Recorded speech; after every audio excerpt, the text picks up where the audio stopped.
Welcome to Chillin' 101. We hope this video helps. You're starting right away. Check your Samsung LED model and firmware because compatibility matters for Wi-Fi features.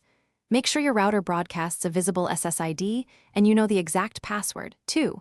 4 GHz often reaches farther while 5 GHz gives higher speed, so pick accordingly.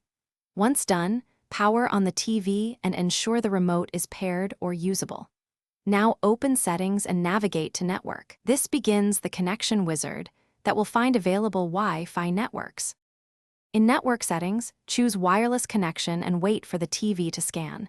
This is where it lists SSIDs so you can pick yours. Select your network and enter the password with the on-screen keyboard.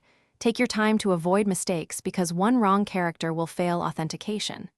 If your network is hidden, choose Manual Setup, type the SSID exactly, select the proper security, WPA2 is common, and enter the password. Once you submit, the TV negotiates DHCP and assigns an IP address. After the TV reports connected, verify by checking IP, signal strength, and internet status in Network Info. Try a streaming app to confirm.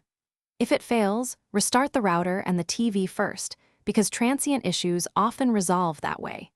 Make sure MAC filtering is disabled or the TV's MAC is allowed, and look for IP conflicts by assigning a static IP if needed.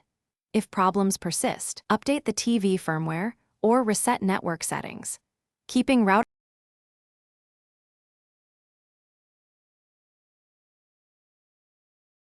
Thanks for watching.